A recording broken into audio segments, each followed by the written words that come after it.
show for me and you. Mondays to Fridays, ooh, the Traffic Avenue. Traffic Avenue, the show for me and you. Mondays to Fridays, ooh, the Traffic Avenue. Oh, flex. Buckle up and join the best. Let's see, relieve your stress. So yes, let the music soothe your soul and keep it going just to refresh. Buckle and enjoy the ride from 2 to the half of the 5. Mondays to Fridays happening live. When we gon' have a ball, you can text your guys. Let me tell you what you really gotta do. You can count on us, we come through. We got everything you need, that's true. Are you ready for the Traffic Avenue? Let me tell you what you really gotta do. You can count on us, we come through. We got everything you need, that's true. An applause for the Traffic Avenue. Traffic Avenue, the show for me and you. Mondays to Fridays, ooh, the Traffic Avenue. Traffic Avenue, the show for me and you. Mondays to Fridays, ooh, Traffic Avenue, oh yeah.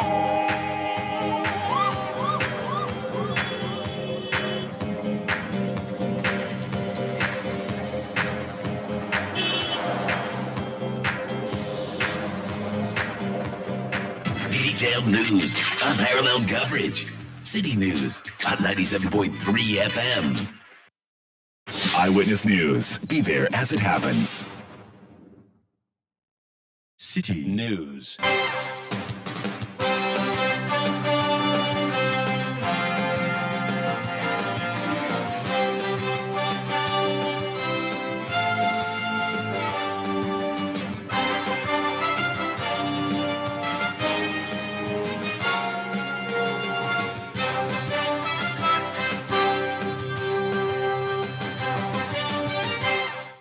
It's 17:30 GMT. This is Eyewitness News on 97.3 City FM. I am Umaru Sanda Amadou. Tonight I'm here with Akosia Oche. and coming up over the next 90 minutes, after months of wait, the International Monetary Fund (IMF) approves the Akufo-Addo government's application for a $3 billion bailout. Is that the end of our troubles? Also coming up, more than 2 years after he was elected and started representing the people of Asin North, the Supreme Court makes a landmark decision that orders Parliament to expunge James Gyakye Quayson's name from the records of Parliament. What does that even mean? And later on Eyewitness News, founder of defunct Capital Bank, Emmanuel Ato Essien, gets temporary reprieve in the courts as he's given some time to make payment to the state as he had pledged, or go to jail. Stay with 97.3 City FM for more of this and many other stories on Eyewitness News. And in business, the Ghana cedi becomes world's best performers. IMF board approves Ghana's $3 billion bailout to revive economy. That's in 50 minutes from the business desk of City FM and City TV. Eyewitness News is live across the country on a number of affiliate stations, including in the Upper West region on Tungsung 97.3 FM in Wa, Jirapa 96.1 FM also in Wa. In the Upper East region, we are on Tanga 93.7 FM in Bolga. In the Northern region, on Radio Bimbila 91.9 FM. In the Volta region, we are on Revival 99.3 FM in Tajevu. In the Ashanti region, we are on Focus 94.3 FM and Orange 107.9 FM, both in Kumasi. In the Bono region, on Greener 95.9 FM in Sunyani. Ahafo region, we are on Hames 106.5 FM in Goso. In the Western region, we are in Takrady on Beach 105.5 FM and Sky Power 93.5 FM. The show is interactive. Do join us on WhatsApp 0549 986 996 0549 986 996. Send tweet using the hashtag City Newsroom. Tweet at Umaru Sanda or at City973. We are live on YouTube and we are live on Facebook. We are also live on DSTV. We are on citynewsroom.com.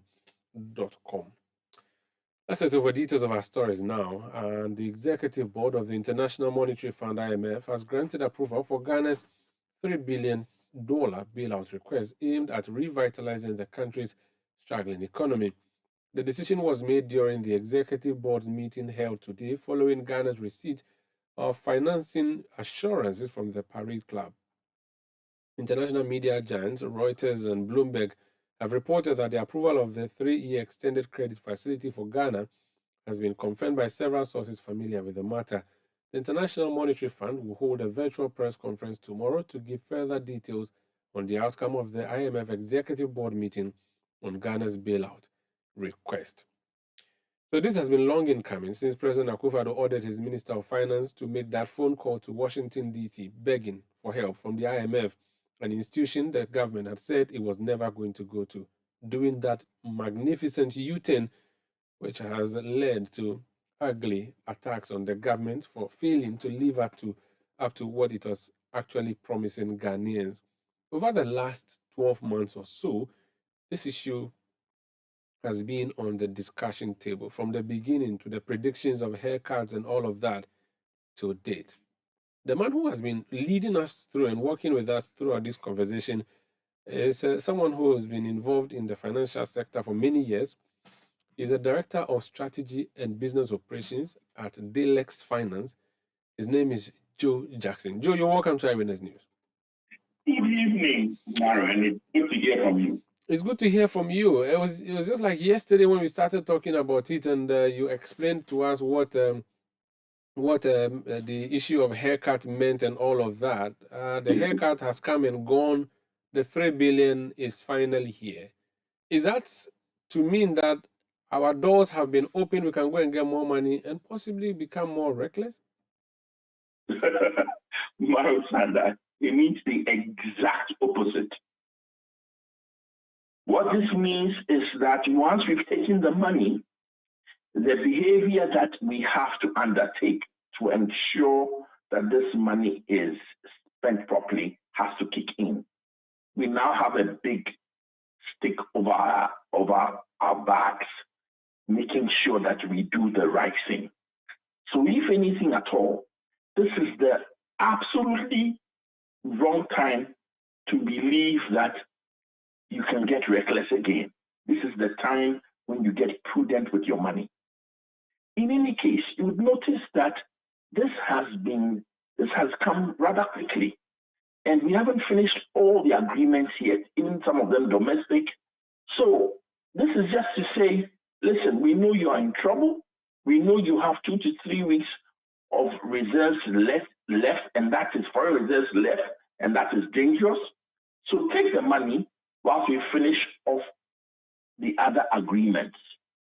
The other agreements will be signed, but we are in an even weaker position to negotiate anything at this moment. And we have to take the conditionalities, however harsh they may seem. In any case, some of us may argue that the conditionalities are good for us and that our reckless behavior has brought us this low. So we need to rein back expenditure, undertake the structural reforms to the economy that is required so that we can get back into shape. Anyway, by the way, the Eurobond market, they may have forgiven us part of our debt, but they haven't forgotten. They haven't forgotten. We will not have access to the European market or the Eurobond market for some time. Definitely not for the rest of the year, and most probably for next year also. They have forgiven, but they have not forgotten. And they still know how, they still remember how we behaved by not paying our debt. Don't forget that the money that was given to us also has pensioners' money in there, has taxpayers' money in there, and they've taken a haircut. They are not about to forget in a hurry. Okay, the reason I introduced the issue by talking about recklessness is that this will be our 17th time, and it is recklessness that keeps taking us back there. It's almost as if when things get to the lowest of low, we go to the IMF, we get credibility, and then we go back to the old habits. That's why I'm asking the question, that now that we have gone to the lowest of low. We've run to IMF with our tail between our legs, and we have been given a huge tap on the back by one of the most credible institutions in the world. We now have the doors of other persons open for us. So we're going to go back on the borrowing spree, and then that's going to lead us back to where we were. You don't think that's going to be the case this time around? Because I'm not sure we can say we've learned our lesson, because the last 16 appearances have taught us that we don't learn from this. First of all, the program is going to be for a few years. So whatever it is, we're going to behave properly for the next few years. Apart from that, I think that we're so close to disaster this time. So close to total collapse that if we don't learn our lesson from this, I don't think we'll learn our lesson any other time soon. And it is after the dust has settled, it is important that we sit down and ask ourselves, how do we make sure that the governments to come will not be as reckless as this? How do we make sure that we don't borrow and borrow and borrow until we can't pay anymore? How do we make sure this does not happen again? Now, how do we make sure this does not happen again? There will be measures that are put in place. Some could be legal, some could be political, some could be economic. Do we not have these measures to guide us? And these measures in the past, when we even had a homegrown solution we were working with, things still went south. Well, we do have some of the measures, but one of the things I believe we should do is that those measures we have can be suspended with a simple majority in Parliament. One of the things we should do is to make sure that it requires a supermajority, a 2/3 vote, to overturn some of the limits that we have on our spending and deficits, so that even if, as happened, or as we suspect happened recently, even if some members of Parliament nicodemously cross carpet, it won't be that simple to overturn a vote that we want, a vote that will protect us, a vote that will keep us from reckless behavior. So I believe that the first thing we must do is to make sure that you can't overturn spending limits that have already been written. The zero finance law with the Bank of Ghana, you can't overturn any of this with a simple majority. If you want to, you need a simple majority. Even if 30 MPs nicodemously cross the carpet, you will still not be able to do it. So then we can be protected. So that is one way. Government itself, what does it have to do now? Well, that's a very important way, because government, the rules say if the government does not do the right thing, we can refuse to do business with this government. So that's fine. Let us make sure that the rules cannot be upended easily. If need be, let us write more stringent rules about what happens to ministers if they overspend. We've been in a situation where people were not happy with the public. Ministers, even his own party, were not happy with the Minister of Finance, yet found it almost impossible to pronounce censure on him. Maybe it's time to now consider easier ways to censure a Minister of Finance if we believe he's doing the wrong thing. The issue of government cutting down on expenditure has been on the table from the day, even before the issue of IMF came up. The government has consistently defended its position. Now that we have this program approved, does it matter what the government does in terms of expenditure cuts? It does. It still does.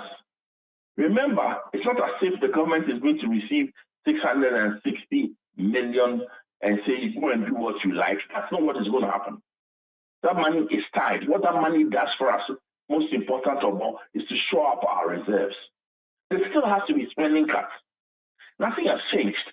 And I'm sad that the conversation about spending cuts has been reduced to the issue of getting rid of one or two ministers and the like. That's not it. It's about reducing the whole size of government. It's about cutting ministers, yes. It's about cutting appointees, yes. It is also about cutting the state-owned enterprises that are ineffective, that drain our coffers. It is about reducing the size of government in general, not just a few ministers. We know that it's 3 billion the government is expecting. We are told it's going to be paid in 3 tranches. That money itself is not a big deal, is it? It just opens the door for us to have some credibility moving forward. But when do we still need to see that money? And what do you think that money is really going to do for us? Because people hold the view that 3 billion, that's really nothing. 3 billion is nothing, but 3 billion will stave off the worst, the doomsday scenario that the Minister of Finance and even the President talked about.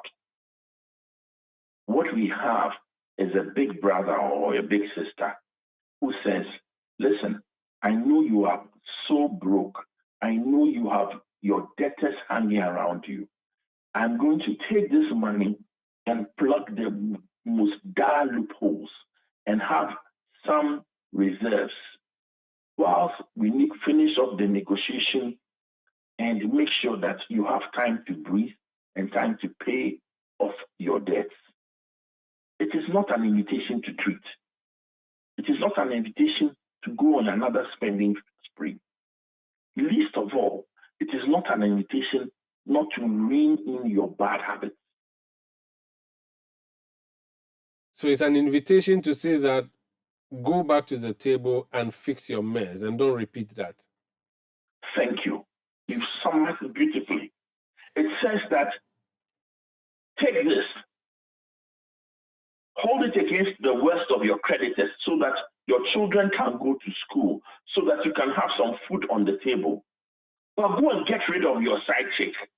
Go and stop eating those fat meals. Go and start eating gobe. Which we will not Go do. and eat cocoa and kose for breakfast so that you can start paying off your debtors. Is there any indication we are doing that or we are going to do that? Well, the days ahead will show. Remember that your big brother who paid the money will be watching you. And if you don't behave, this is only one tranche. The second tranche will come. The third tranche, then you might as well forget it. So you have to behave. And the whole world is looking at you and watching how you behave, knowing that since December, you haven't paid a CD of your debt. Joe, should we then expect to tighten our belts even further, or this is the time to loosen our belts and go and hang out tonight and party and say, hooray, IMF, Asikanabo? Please, the conditionalities are not about to kick in. The belt tightening is now about to properly take effect.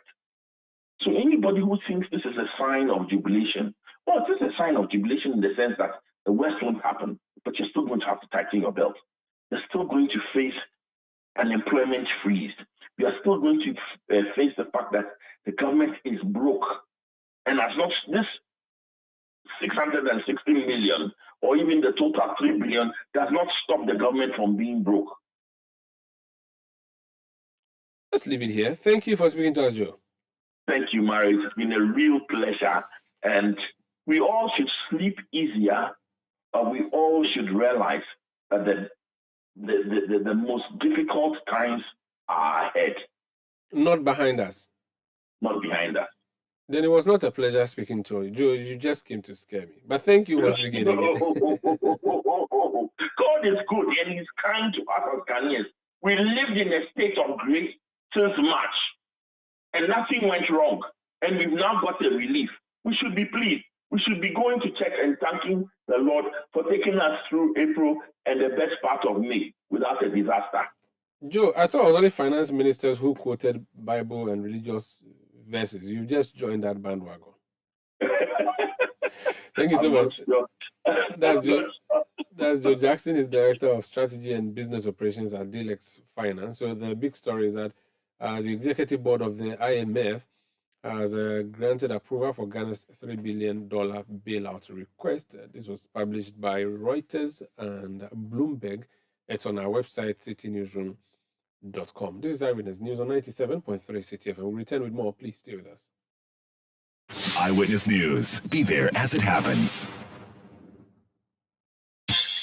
Insightful, intriguing, intelligent, and informative. The City Breakfast Show offers an attractive alternative to the noisy mishmash of morning radio. Tune in to the City Breakfast Show for passionate discussions on issues that matter and enjoy interviews where duty bearers and decision makers have their feet held to the fire. The City Breakfast Show airs from 6:30 a.m. to 10 a.m. every Monday to Friday on 97.3 City FM. You know, Papa, see that? And it's rickety car. Hey, Papa! Bobo, so how's your engine now? It is half man, half amazing. Thanks to Quartz and you can feel better energy. Can't touch this. Actually, guys, so Sancho's engine just died like that. Yes, so Somebody managed to convince him that there is a better engine oil than Quartz, and he switched. Sancho Panza. Now, which engine oil can be better than Quartz? No other, my guy. Quartz with its age-resistant technology, it keeps your engine younger for longer.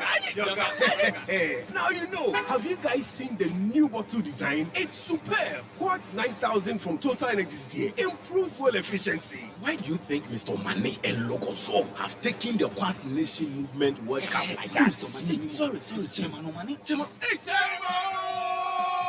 Quartz. Keep your engine younger for longer. For Pepsodent, smiles are one of the most important things we have. The problem is, globally, 1 in 2 children suffer from cavities. Pepsodent, with maximum cavity protection, helps to prevent the formation of cavities. Pepsodent, because every smile matters. This advertisement has been vetted and approved by the FDA. Let your voice be heard on Eyewitness News on Facebook at facebook.com/City97.3, Twitter at twitter.com/City973, and Instagram at instagram.com/City973 with the hashtag Eyewitness News. You're welcome back. This is Eyewitness News on 97.3 City FM. We are coming to you from our studios in Adabraka. In Accra, my name is Omar Rusanda. I'm here with Akosia. Okay, let me bring some of your messages now. And Anna Fena Neku says it is not shame for a nation blessed. Is it not a shame for a nation blessed with all the natural resources to develop, but still depends on foreign aid to provide basic needs to its citizens? We should bow down our heads in shame. IMF cannot solve our problems for us. Aziz Donla in WA says the IMF has to put irreversible measures in place to stop this government from unnecessary spending, because the hardship across the country is unbearable. Man Sakara from Nungwa says if IMF bailout is what will save this country, then we thank God. But let's work hard as a country to stop borrowing. We have much to depend on if we do the right thing. This one says, good evening. It's instructive to note that government's decision not to go to the IMF was grounded on the premise of the economic condition at the time. Take note, Ghana is not and cannot be the only country going back to the IMF in the wake of the global crisis. But for this global crisis, Ghana wouldn't have gone to the IMF. That's Kwesi Evans sending a message from Mankesim. Send yours to 0549 986 996, 0549 986 996. You can also send tweets using the hashtag City Newsroom. Tweet at Umar Rusanda or at City973. Like Baba Chairman has done from Tamale. And he said, thank God Ghana is about drawing the monies from the IMF bailout. I get the government of the day to get the government of the day to do all it can to engage in prudent and judicious spending. Okay, more of your messages are coming through. Habib Bantu says, after getting the IMF approval, Akufo-Addo and Bawumia's government is thinking of leveraging the money to go on their borrowing spree again. Can you imagine? Reckless, profligate spending and ostentatious lifestyles must stop. We won't go to IMF indeed. Senior citizen Harry Rashford. As part of it, will go to the finance ministry for good work done. Next portion will go to the party for the 2024 campaign. Next part will definitely enter into pockets, and the country will go down again for economic meltdown. There's some sarcasm there. You can send your message to 0549 986 996. Let's go to the courts now. Lots of action. Someone who stole money from the state, who pledged to pay that money back to the state, failed to pay that money. The state wanted to jail him. He has got some temporary reprieve. And then a member of parliament whose election on 7 December 2020 is effectively nullified by the court. It's almost as if there was no election, there was no candidate who won, and that is it. And that person did not come to parliament and was not sworn in on the eve of January 7, like we saw that night. That person is James Jachi-Kwesen, the member of parliament for Asin North. Our journalist who was in court is Hansi Najiman, and he is joining me now. Hansi, you're welcome to Eyewitness News. Thank you, Sanda. Which one are you taking first? Are you taking Emmanuel Atu Essien or James Jachi-Kwesen? I think James Jachi-Kwesen has been getting the reactions from a number of people because of the size of the story being discussed. Someone is going to raise there's essentially going to be a by-election if Parliament acts. But what's the backstory of James Jachi-Kwesen? How did we build up to here? So James Jachi-Kwesen was the Asin North seat was part of a number of seats that the New Patriotic Party challenged after the 2020 elections. And James Jachi-Kwesen's seat together, that's Asin North, together with that of Jomoro, were seats the NPP indicated that the candidates who contested were not qualified to contest because they were still holding allegiance to other states other than Ghana, and they had not renounced their allegiance to those states. And so they had breached Article 94, Clause 2A of the 1992 Constitution. So Michael Ankuman-Imfa, he is a plaintiff in this matter. He went to court in 2021 as a High Court in Cape Coast and seeking a number of reliefs indicating that the election of James Jachi-Kwesen was null and void, and a relief injuncting him. The High Court agreed to that relief and injuncted him. However, he continued to hold himself as a member of parliament. And then the James Jachi-Kwesen and his lawyers went to the Court of Appeal to appeal the case.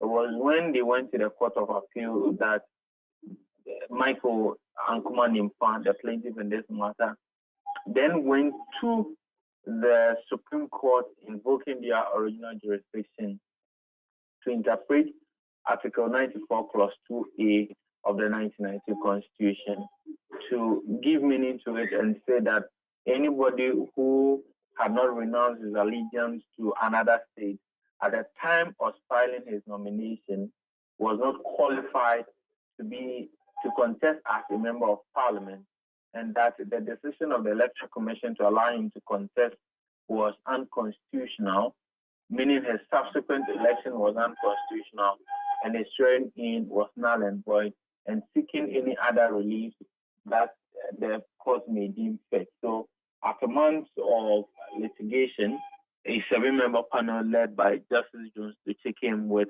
the judgment for today. And the judgment is that from a careful interpretation of Article 94, Clause 2A, James Jachi-Kwesen was not qualified to contest as member of parliament, and also the decision by the Electoral Commission for him to contest was unconstitutional. Equally, his election and swearing in were also unconstitutional. The court then gave orders for Parliament to expunge his name from the records of the House. So this direction or directive would be sent to Parliament, and what that means is that the Speaker would have to then say that the Asin North seat has no MP, and he has not been going to the chamber for a while now, hasn't he? He has not been going to the chamber for a while now because when the case was filed at the Supreme Court, the plaintiff followed up with an injunction application. The Supreme Court held it, and by a 5-2 vote, granted the injunction application. So he has not been holding himself as a member of parliament for months now. So this is it. He's now barred and forbidden completely from going. He's no more even an MP. You cannot even call him an MP, which means he was not even elected on December 7, 2020. He was never an MP. He cannot be called a former member of parliament. Nothing of him. The swearing in of MPs, which he took part on the eve of January 7, cannot be in any way be considered to be lawful. So technically speaking, James Jachikwesin is who he is, James Jachikwesin, and not a member of parliament. Now, what do we expect to happen next? Well, the New Patriotic Party, who has been an interested party in this matter, even though they were not party to the suit, but have always been around, are hoping that Parliament will soon hold a by-election, hoping that with his record his name being expunged from the records of Parliament, the Speaker of Parliament will take steps to declare his seat vacant, and then the Clerk of Parliament will soon notify the Electoral Commission, and the Electoral Commission will then organize a by-election. So essentially, from the side of the NPP, that is what they're expecting, that a by-election will soon be organized for Asin North, for a new member of Parliament to be elected. Interesting. He has issued a statement, James Jachikwesin, saying that that's the end of the litigation. He has no plans to proceed. I'll be reading the statement soon. The party's caucus in Parliament has already issued a statement. What that means is that it's the end of all the litigation. Do we know if there's any criminal process on the side, or it's so far just been civil? The state filed criminal charges against him for what they said he was deceiving a public officer at the time when he was filing the nomination, because when he was filing the nomination, he was asked to answer the question whether he owed allegiance to any other state, and he answered in the negative. But considering the facts and considering the determination by the court, then they suggest that he owed allegiance to another state before filing his nomination, and therefore the state views it as an offense. And so he's been on trial for some time now. The trial pretty much will soon take shape, and the state will call it witnesses. But the state has made some criminal charges against him. So that's in the High Court. Let's move from the former MP and talk about other things in the court. So I asked you to talk about Atuisian too, but it has just come to my attention. Anas Arimia Anas was also in court today. You covered all of that. So tell us about the CEO of defunct Capital Bank, Atuisian. He was in court. He conceded to the court that he had stolen the money, and he said he would pay back the money. He did not pay. The state went back to the court and said, jail him. What happened today? So today the state was expected to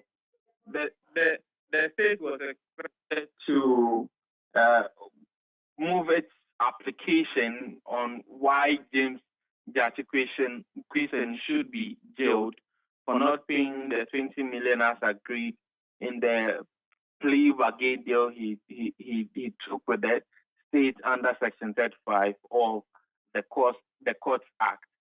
Now, the state, however, couldn't move the application because at the end of the day, the judge said after taking a closer look at Atuisian's affidavit in opposition to this particular application, he realized that Atuisian had outlined a number of steps that he was taking to get the money back to the state. And according to the judge, Atuisen indicated that he has taken steps to liquidate some properties belonging to a company that he owns, and he is expecting to raise over $300,000, which he can use in forfeiting part of the debt he owes the state as part of the deal. And according to the affidavit in opposition, this $300,000 is expected to be due to him in 90 days. And so it was the thinking of the judge, Justice Eric Balfour, that the movement of the state moving the application should be delayed for some time, so that at least it can be identified that indeed Atuisen is committed to raising this amount of money. And so based on that direction given by the judge, both parties agreed that the case be adjourned. And the judge, in his own wisdom, indicated that a month is enough time for Atuisen to show that he truly wants to pay the amount of money owed the state. So the case was adjourned to July 4. The state did not oppose this particular stance by the judge.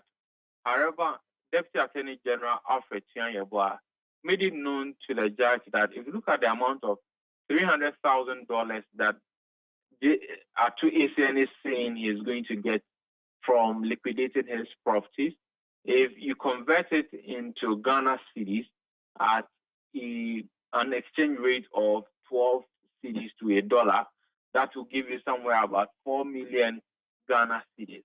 He has already paid 5 million of the 20 million that he's expected to pay. Now, if you add that 4 million to the 5 million, that's 9 million.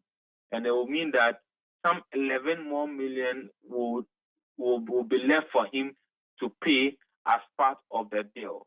That is even if the state is accepting that he's supposed to pay 20 million now.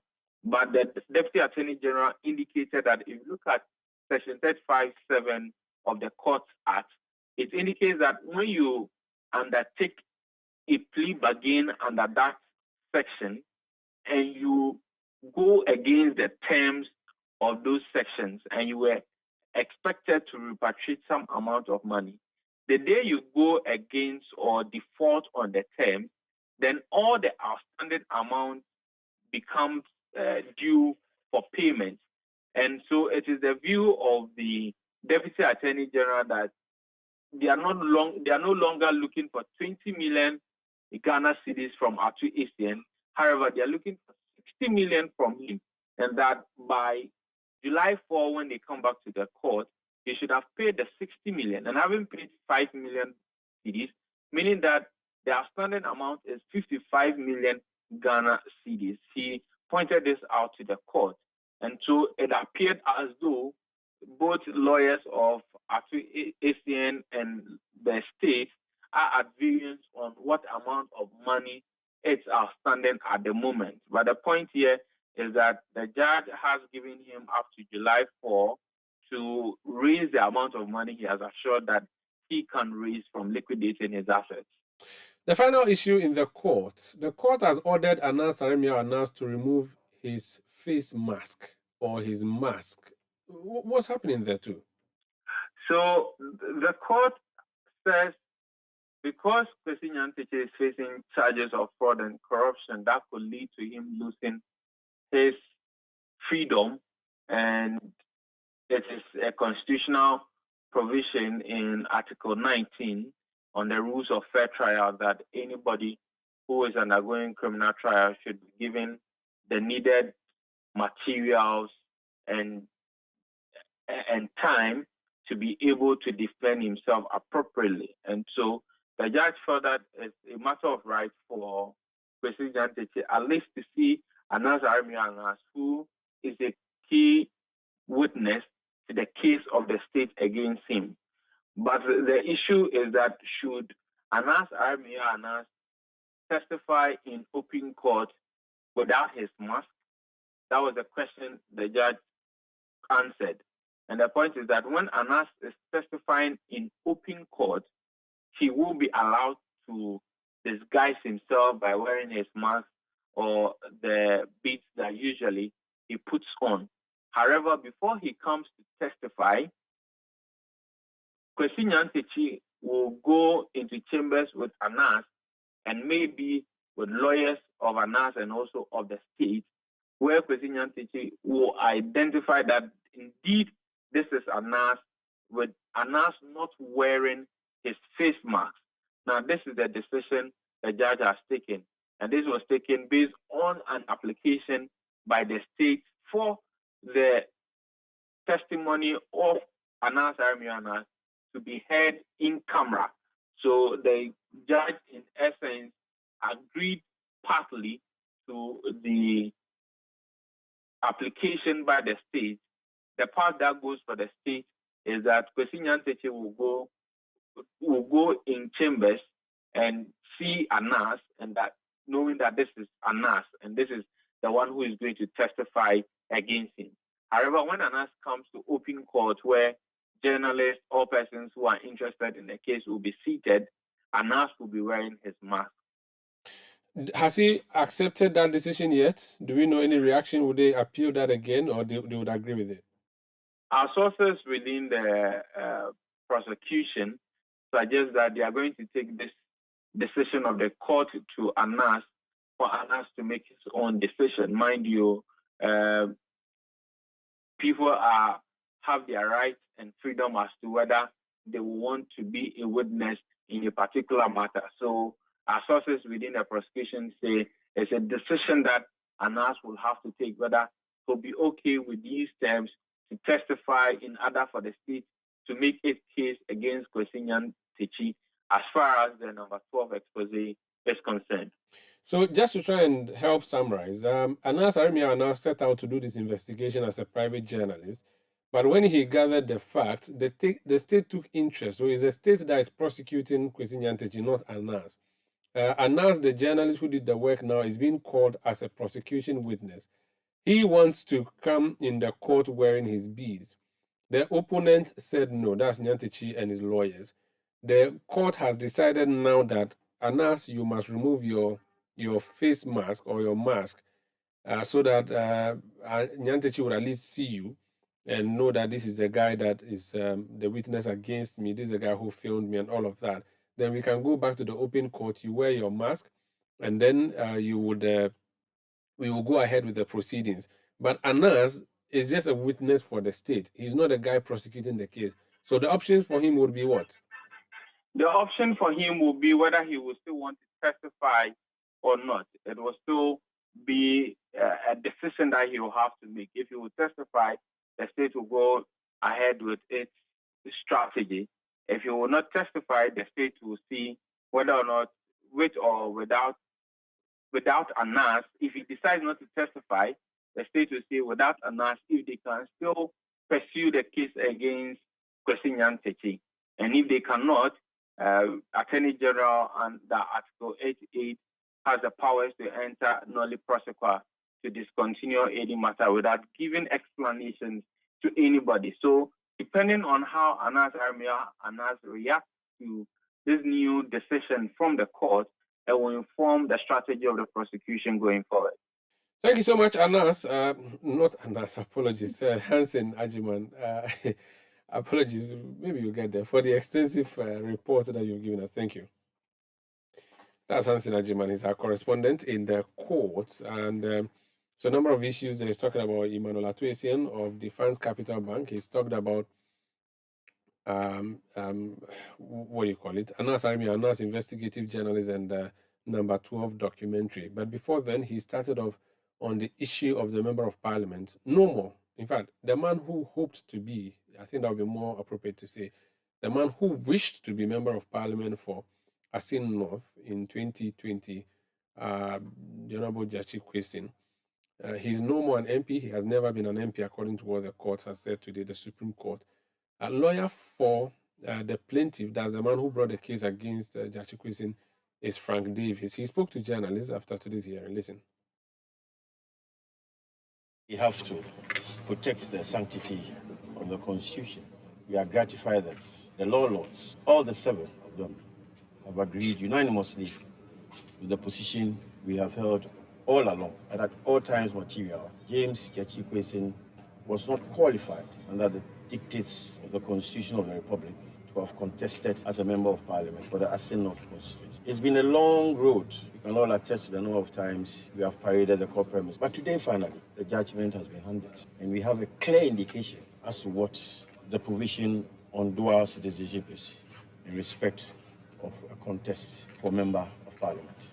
I mean, what do you expect to happen practically going forward? The court interestingly gave an order that his name should be expunged from the records of Parliament. Of course, but that is a necessary consequence of the reliefs that we sought in the Supreme Court. If he wasn't qualified to have contested as a member of Parliament, of course, the necessary inference is that whatever happened was null and void and of no legal effect whatsoever. So Parliament cannot still keep his name on their books. It's a necessary consequence, but of course, the order has to be drawn and served on the Speaker, and his name will have to be expunged. Your client is a constituent. I mean, it means that he's looking forward to the EC, once that order is drawn up, the EC taking steps for effectively a by-election to take place. He is not looking forward. That is the constitutional injunction on the EC. So my client is not looking forward to anything. The EC will have to comply. Insofar as that seat now remains vacant, the EC has to conduct elections in that constituency. So it is not for my client to be looking forward to. It is for the EC to comply with the orders of the Supreme Court. And the constitutional injunction is that if a seat is vacant, you organize first elections.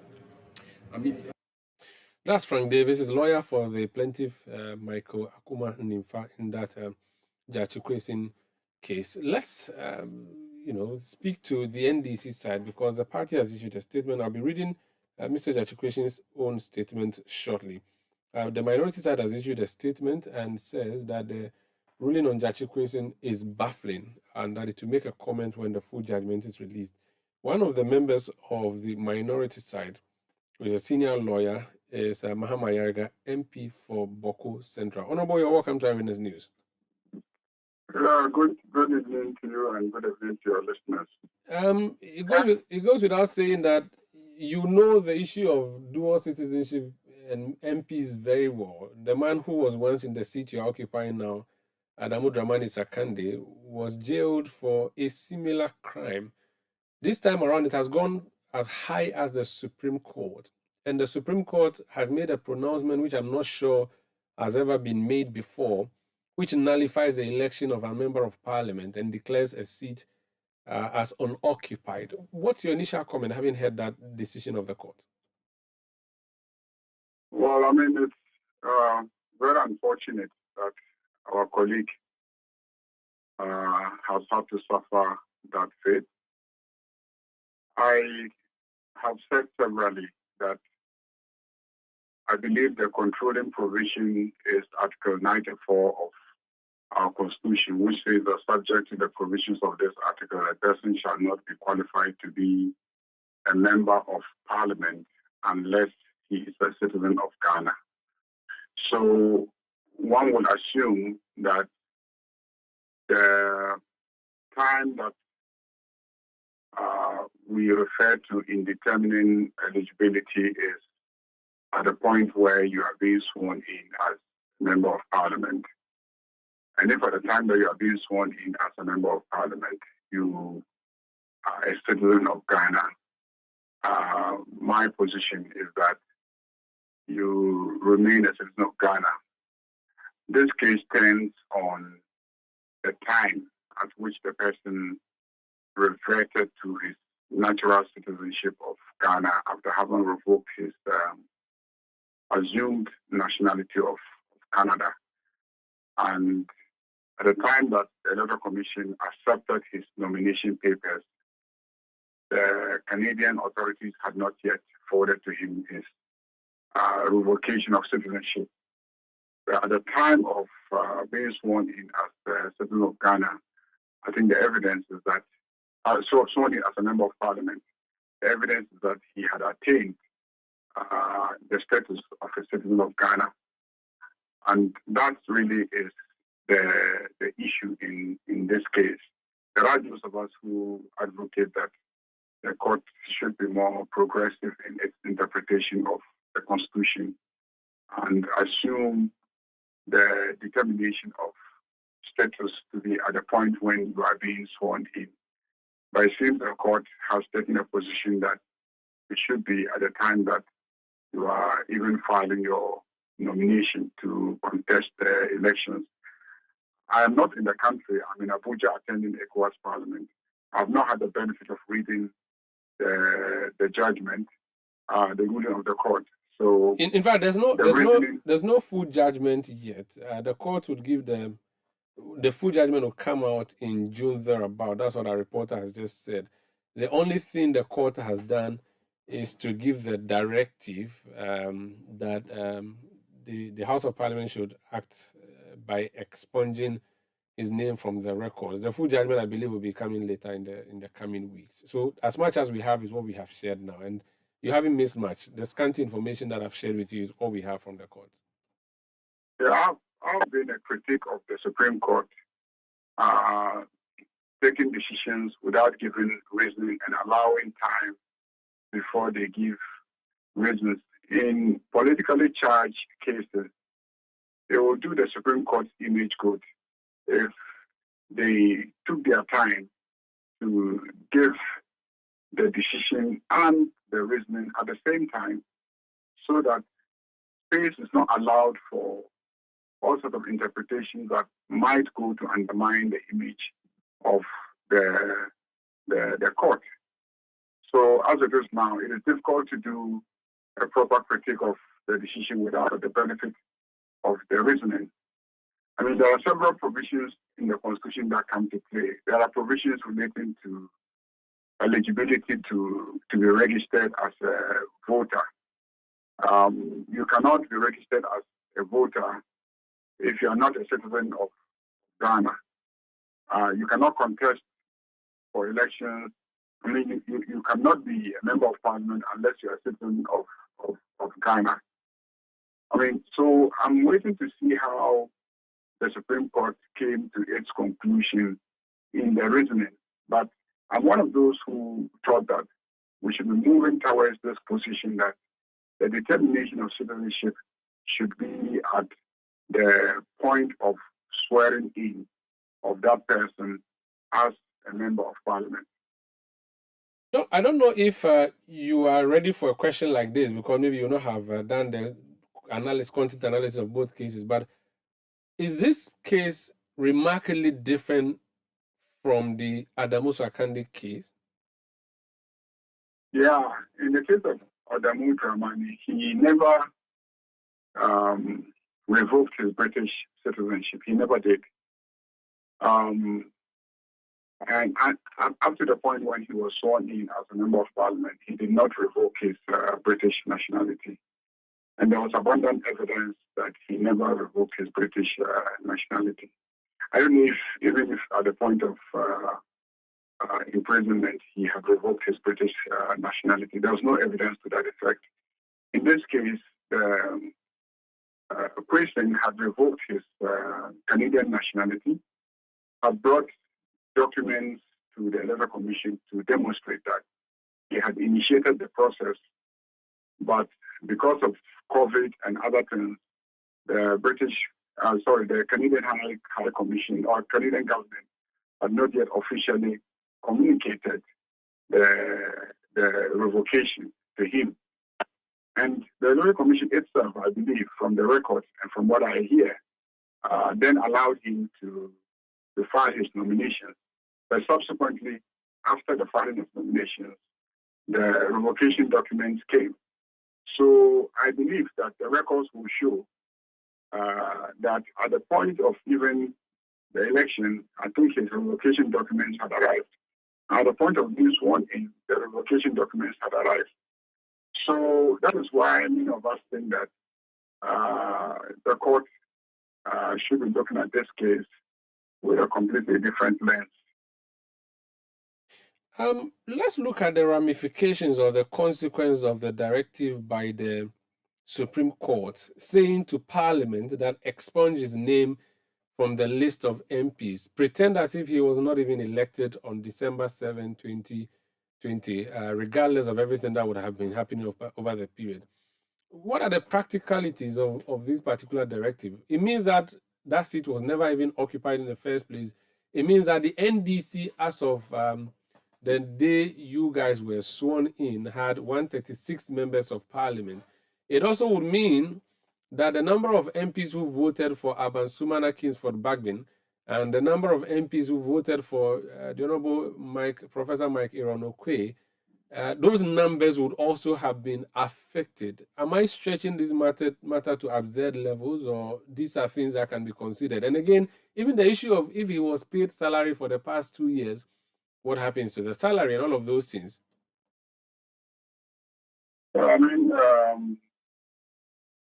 that really is an absurd position, because if you look at the Constitution itself, it talks about unqualified persons sitting or voting, and says that Article 105, a person who sits or votes in Parliament knowing or having reasonable grounds for knowing that he is not entitled to do so commits an offence and shall be liable on conviction to such a penalty as shall be prescribed by or under the Act of Parliament.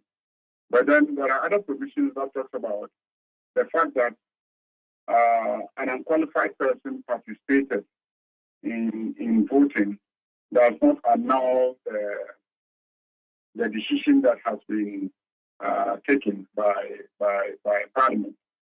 So I can assure you that the decision of the court will not in any way affect decisions that have already been taken by Parliament. So I don't think that there's any grounds for anyone to be worried about the implications for decisions that have already been taken.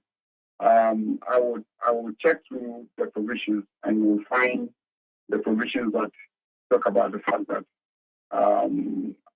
the participation of somebody who is not qualified to vote in voting does not in any way negate the outcome of the decision of Parliament.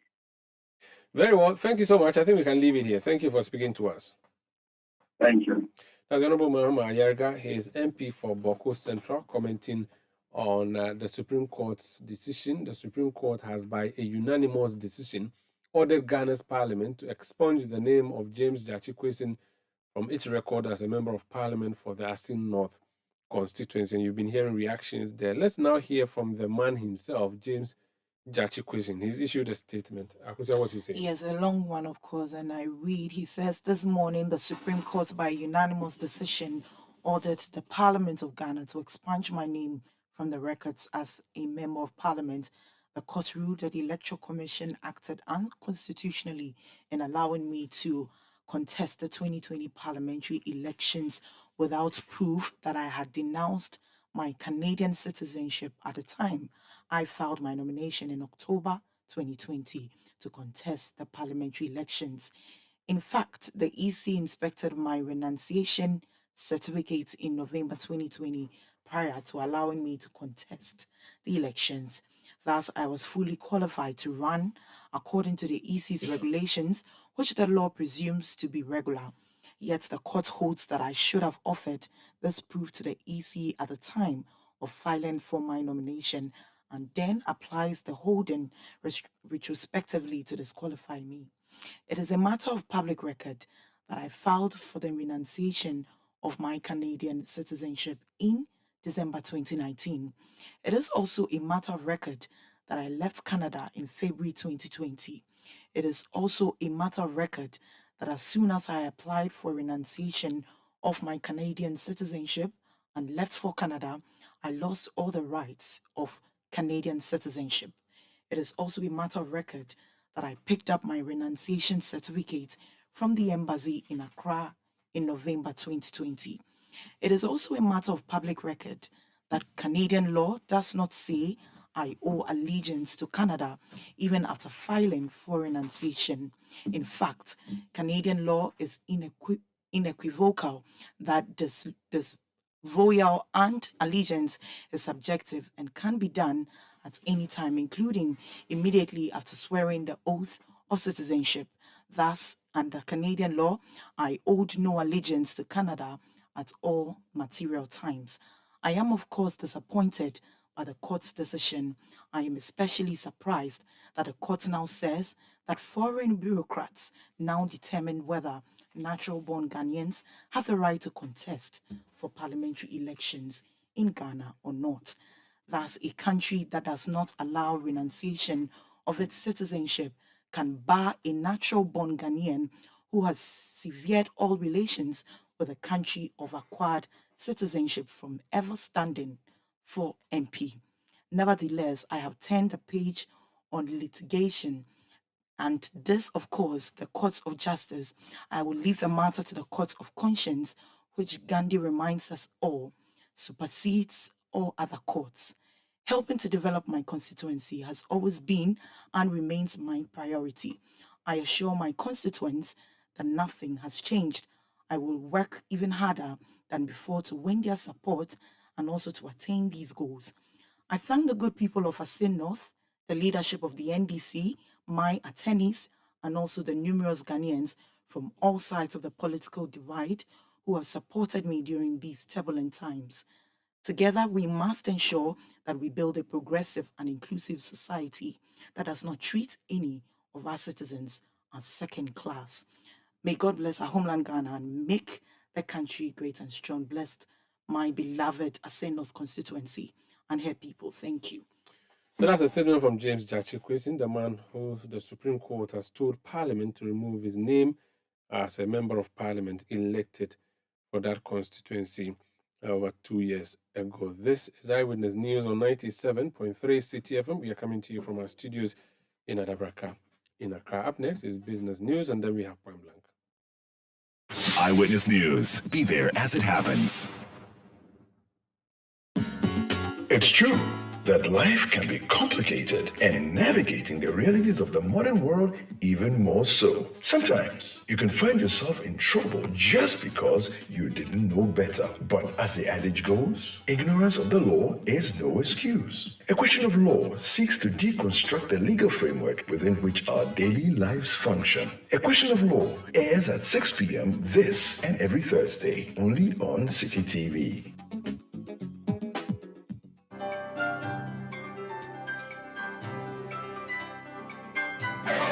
Using a condom will protect you and your partner from HIV, STIs, and unplanned pregnancy. Condoms are an effective way for protection against HIV infection. Don't take risks. Use a condom every time.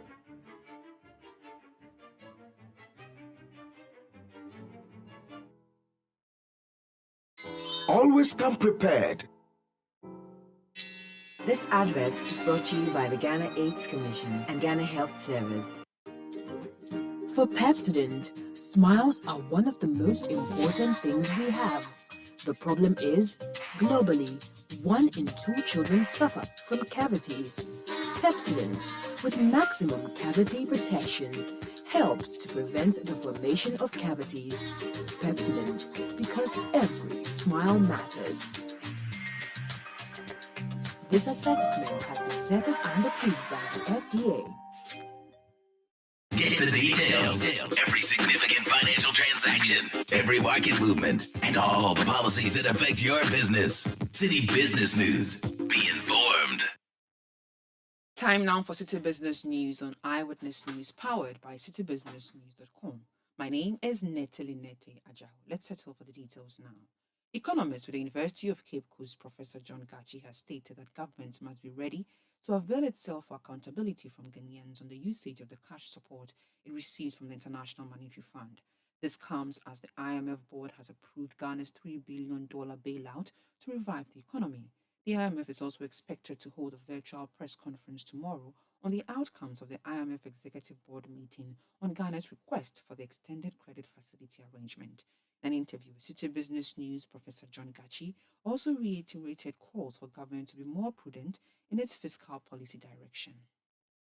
Well, I believe we all have responsibility. The IMF has a responsibility to make sure they live to their mandate to ensure that government adheres to principles of prudence. Citizens have a mandate to ensure that they are very active on issues regarding transparency and accountability. CSOs are to be very active in demanding accountability from government. But we also need to caution, because when you listen to government spokespersons on radio and television, they seem to think that this money is coming and that will give them some fiscal space to borrow to do their things. But I believe that is not the extent. So we need, all of us have to come on board to press the button of demand for accountability, transparency, and disclosures. It is only then that the government can do the right thing. You don't have a government that is about to go into election and thinking that the government will willingly be doing what is right. I do not think so. So the call is for all of us to demand accountability, transparency, and prudence. He also highlighted what government should do to get the other tranches in the coming months. Yeah, the other tranche is predicated on performance. So performance metrics in the various areas will be put before the government, and government economic management should aspire to meet those performance targets. And when they are met, then the funds will be released. When they are not met, then there is a problem of release of the next tranches. And I believe the government has to work very, very hard to meet those performance targets. Other than that, the first tranche is very crucial for government. It's crucial because it will set signal to the global environment that IMF is now on board, and that is the restoration on the path of prudence and perhaps on the path of the policies that are being sent out. The policies may receive some credibility. So that is why the first tranche is very, very crucial for government. Professor John Gachi is an economist with the University of Cape Coast. The Ghana Chamber of Commerce and Industry says it does not believe that the 10% reduction in transport fares is significant enough to have a substantial impact on businesses. The reduction in fares comes as a series of decreases in fuel prices. According to a statement by the GPRTU on Monday night, the reduction will affect shared taxes, intracity and intercity transportation, as well as haulage.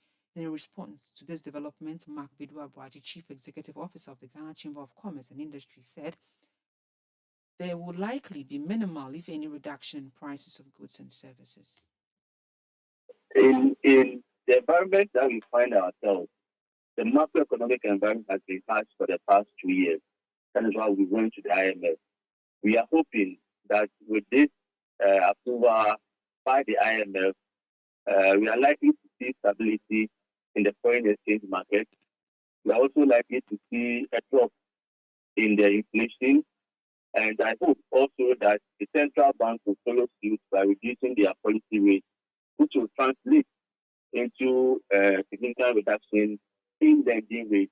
If all these things are happened at the same time, then likelihood is that production will go down, and then businesses are likely to respond positively and also reduce prices of goods.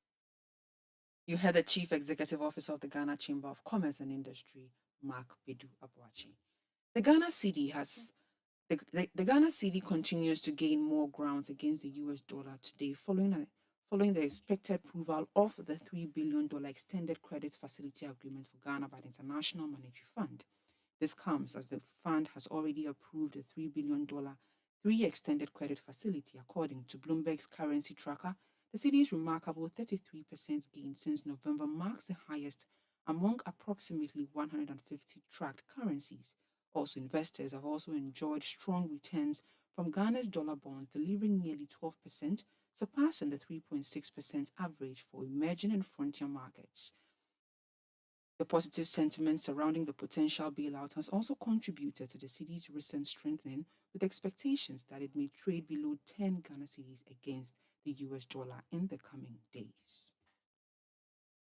The Peasant Farmers Association of Ghana has attributed the low churn out of farm produce on the local market to the high cost of production in the country. According to the association, government's policy for planting and food and jobs, which was intended to address some of the challenges confronting farmers, such as high-cost fertilizers in the production value chain, has failed.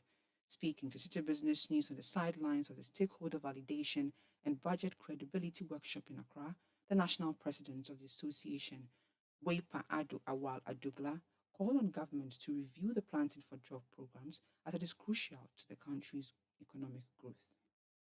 We're basically looking at the challenges that our members face. As peasant farmers, we went through a lot of challenges. And the planting for food and jobs is targeting smallholder farmers. And then we have basically made an assessment of the program to come and sit down and see whether there can be any review. In fact, we are very happy the new minister is talking about a review. So we have examined the implementation of the various programs that were under the planting for food and jobs, i.e. we are looking at fertilizer, we are looking at other inputs, whether is it yielding the results that is desired. And we have gone on the ground, we have done some findings, about it, and then at least at the end of the day, we'll make recommendations to government. We look at the cost of production last year. It was very high, and most of our people could not produce enough. They have to reduce the size of their farms. And if they are reducing the size of the farm, which will have an effect on the price of food in the market, we saw the inflation. Food inflation was very high. So basically, we are hoping that recommendations out of this, the findings. And this is basically to make recommendations to the new minister to input them into the review of the Planting for Food and Jobs program.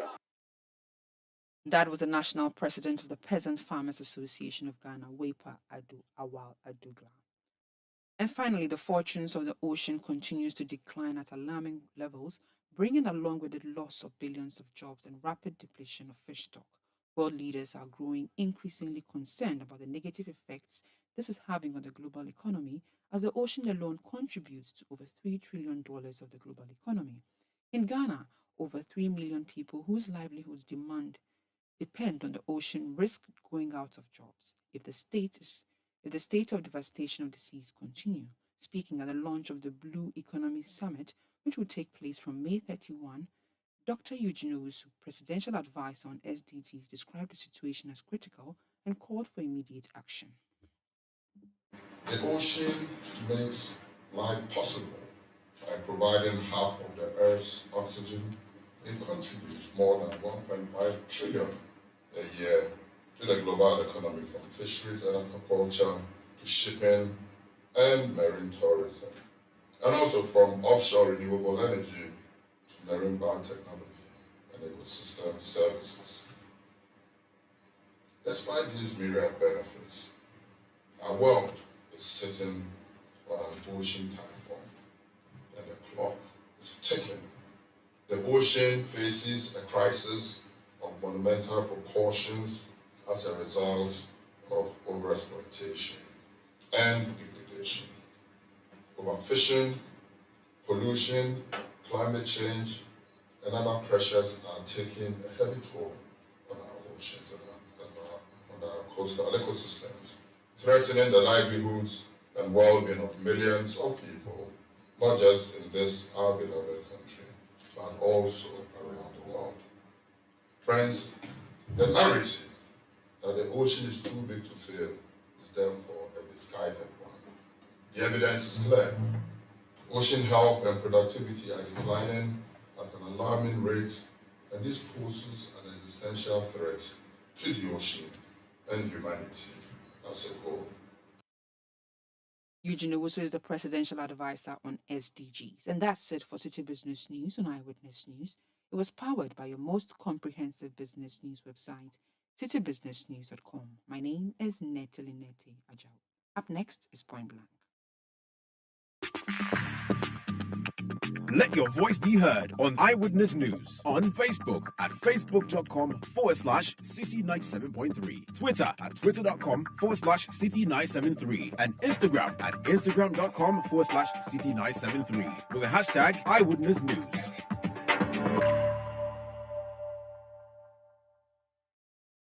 The other day, I visited Kweku at his spunky new office to congratulate him on opening his business. And man, was I impressed. The business is just moving quick. The sales, customers, everything is just working seamlessly. The secret? He said, it's MTN Business Broadband. In this fast-paced environment, we need fast and reliable internet to support all business types. No laggy online meetings, great download and upload speeds, impeccable business management systems, all inclusive. I mean, you can have it all. Sharp! I signed on immediately. To enable your business stay ahead and stay connected, make sure you're signed on to the best internet made just for businesses. MTN Business Broadband. Sign up today on broadband.mtn.com.gh and manage your account on my MTN app. Call 0244 308 111 for more information. We are good together everywhere you go. City TV is live on DSTV, GoTV, and HD+. On DSTV, find us on channel 363. On GoTV, we're on channel 117, and on HD+, get us on channel 108. On a digital TV, run a new search, but take note that without an antenna, you cannot access City TV. City TV can be accessed on any free-to-air digital box like the GoTV and HD+ boxes. City TV, it's your world. You know, Papa, see that? And it's rickety car. Hey, Papa! Bobo, so how's your engine now? It is half man, half amazing. Thanks to Cause and you can feel better energy. Can't touch this. Actually, guys, so Sancho's engine just died like that. Yes, so somebody managed to convince him that there is a better engine oil than Quartz, and he switched. Sancho Panza. Now, which engine oil can be better than Quartz? No other, my guy. Quartz with 8-age resistant technology, it keeps your engine younger for longer. Now you know. Have you guys seen the new bottle design? It's superb. Quartz 9000 from Total Energies DA improves fuel efficiency. Why do you think Mr. Mane and Logoso have taken the Quartz Nation movement World Cup like that? Sorry. Chairman. Quartz. Keep your engine younger for longer. Eyewitness News. Be there as it happens.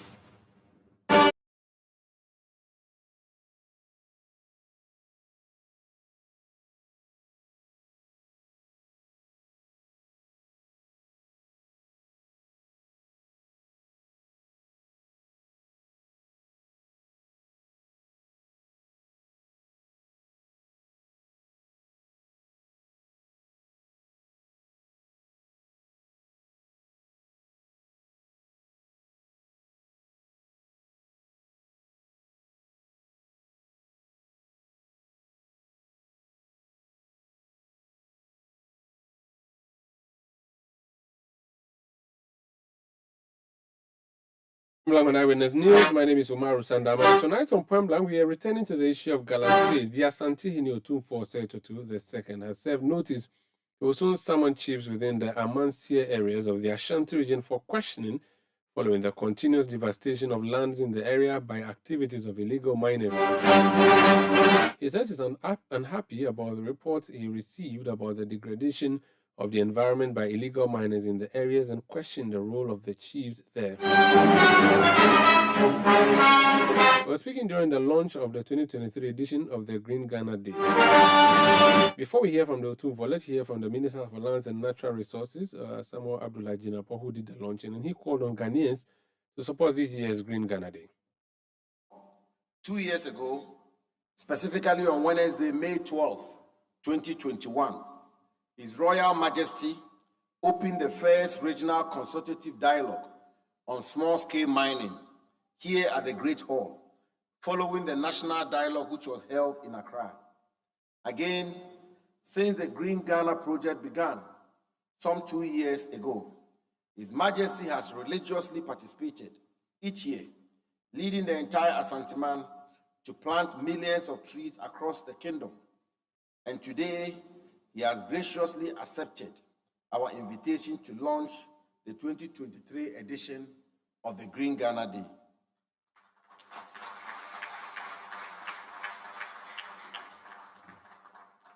Ladies and gentlemen, Nananom, It will be remiss on my part if I don't express the great pride Otumfuo brought to us, his subjects, Asanteman, Ghana, and I dare say, all of Africa, for the elegance and astute African royalty Otumfuo displayed on the occasion of the coronation of King Charles III, his royal self,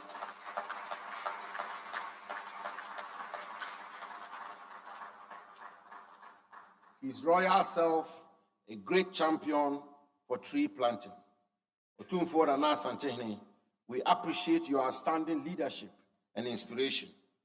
I am also grateful to the affable and serviceable Vice Chancellor of this university, Professor Mrs. Rita Akosua Dixon, who doubles as a member of the Ministerial Advisory Board of the Ministry of Lands and Natural Resources, for always hosting us in this serene environment.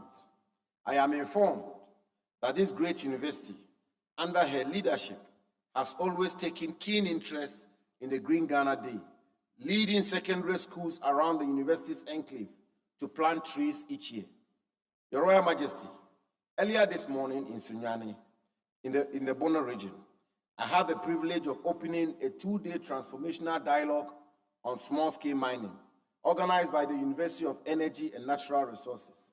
It is perhaps not a mere coincidence that this afternoon you are leading us to launch the 2023 edition of the Green Ghana Day.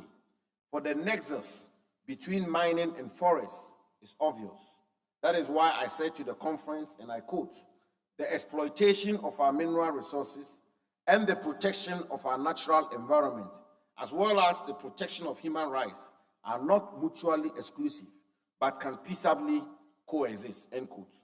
Distinguished guests, ladies and gentlemen, the Green Ghana Day was instituted by government as part of measures to curb the incessant degradation of our forests, which has been going on for years without any conscious effort to replace them. For example, between 2010 and 2015 alone, a total of 160,210 hectares of forest was lost. Yet, between 1963 and 2016, a period of 53 years, only 157,300 hectares of forest was cultivated, less than the amount of forest lost in just 5 years. Your Royal Majesty, it is therefore became necessary to adopt aggressive measures to restore our lost forest cover. In 2017, government began the implementation of the Ghana Forest Plantation Strategy, and at the end of last year, over 690,000 hectares of forest had been cultivated through initiatives such as forest plantation, enrichment planting, and trees on farm.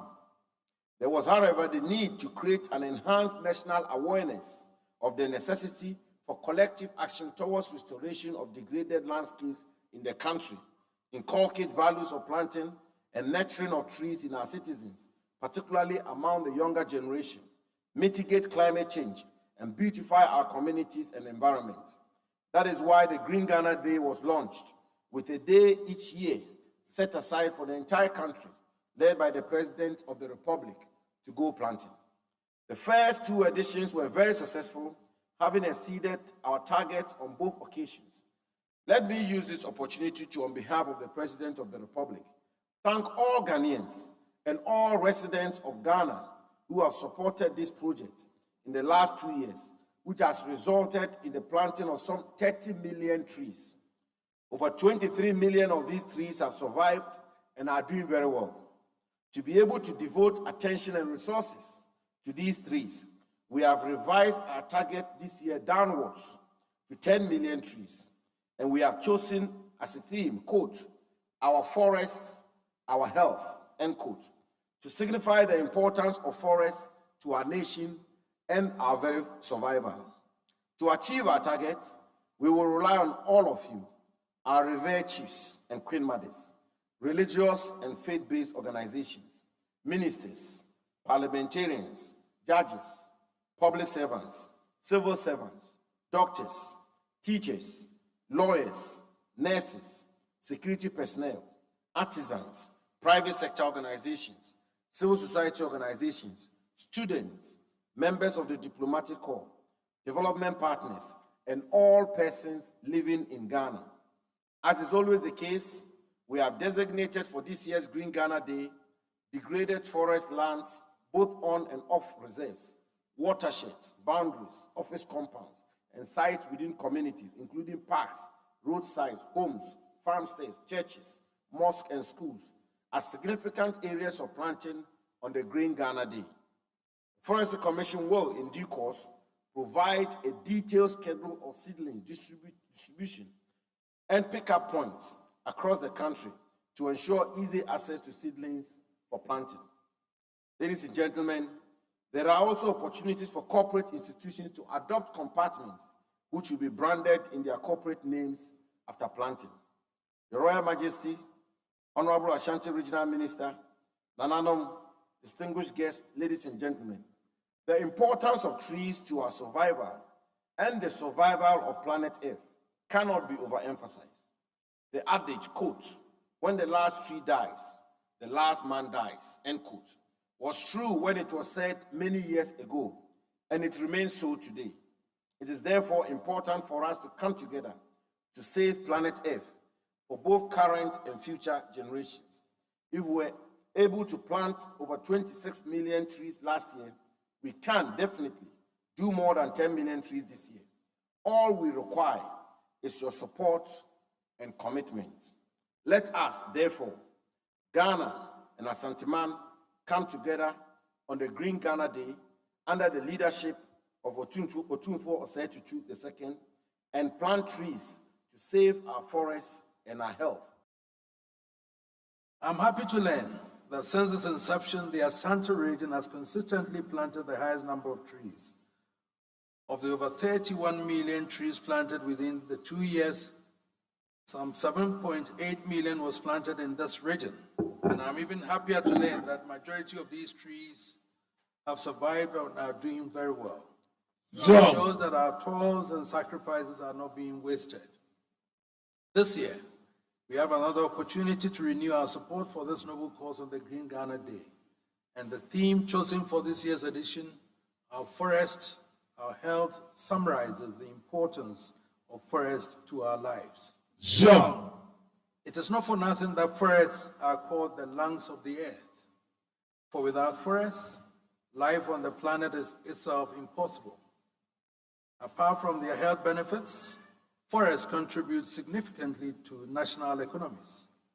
The reality, however, is that our forest resources are under serious threat from a range of environmental challenges, including illegal mining, the headache of Ghana, illegal logging, deforestation, forest degradation, land degradation, climate change, soil erosion and loss of soil fertility, and many others.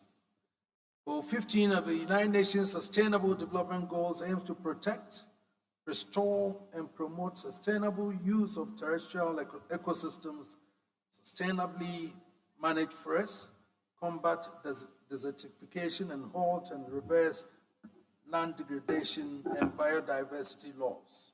Jean. It is very sad that despite the several measures government has been putting in place to curb this menace, illegal logging and illegal mining continue to pose a threat to our forests. Jean. This means that government cannot do it alone. We must all get involved and support government to come to grips with these matters. Jean. My chiefs know that I've been speaking about this, and I'm not happy with chiefs in Amansia area where Galamsey has taken over the land, and I say to them that if you sit there and you claim that you don't know what is happening, then you are not fit to be a chief over there. Jean. So these are matters that we are going to take it up again. And I don't care whose goals it is, because we have to enforce it. And I have to start with my chiefs first, and then government has to deal with the other ones. Jean. We all have to take matters seriously to be able to bring this to a closure, because I cannot accept that. I'm going to take a drive around those areas, in the Amansia to Mansum Kwanta area and all those things, to see I've gotten reports about what is happening, and I'm going to do that. Jump. And if I finish with that, all the chiefs around that area may have to answer as to why that has happened. Jump. I was alarmed to hear during the minister's press briefing a couple of weeks ago that forest reserves in the Bakwai Forest District, including the Oda River, Subin Shelter Belt, and Apampram Forest Reserves are the most difficult reserves to control due to activities of gun-wielding illegal miners and loggers. This cannot continue. I have therefore charged the chiefs in these areas to work with the Forestry Commission and the Ministry to find ways of ridding these forests of the illegal miners and loggers. And I know Nananum, some of them have benefited from these illegal mining. It is a fact that we have to accept and appreciate. Government side too, I know there are accusations over there. They also have to fight it. We all have to fight it. We cannot hide under anything by saying that we don't know what is happening. We all know what is happening, and we have to fight this one. Jump.